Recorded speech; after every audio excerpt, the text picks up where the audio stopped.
Bonjour, on va continuer maintenant le mouvement circulaire uniformément varié.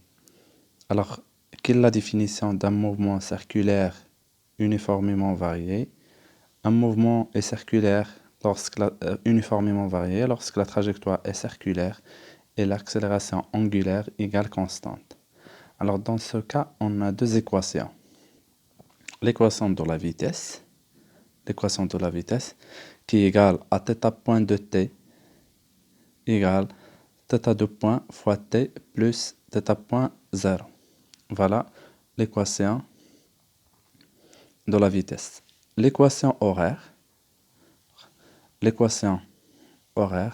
c'est θ de t qui égale 1 demi fois θ de point fois t au carré plus θ point 0 fois t plus θ0. Et vous voyez, c'est identiquement à le mouvement rectiligne uniformément varié, sauf cette fois-ci, on va utiliser θ. L'autre fois, on a utilisé x. Et au lieu de a, c'est θ de point. Donc, comme vous voyez ici, θ point de t égale θ de point fois t plus θ point 0. C'est une fonction qui est linéaire ou bien affine. Donc, on peut avoir les deux cas. Je rappelle, s'il vous plaît, vous devez savoir travailler ces deux cas, que ce soit une fonction qui est linéaire, cette fois-ci, regardant θ de point en radians par seconde, en fonction du temps en seconde. C'est une fonction qui est linéaire.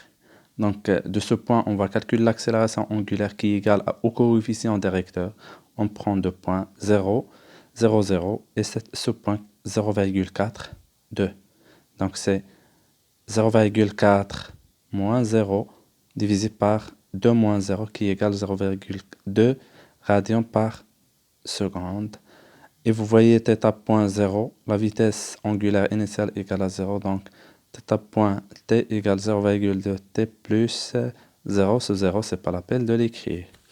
Alors, si on a une fonction qui est affine, donc, vous voyez, alors cette fois-ci, regardez, il faut faire attention aux unités. Il faut bien remarquer que on a θ point fois 10 à la puissance moins 2 radians par seconde et t en millisecondes. Donc, il faut faire les conversions.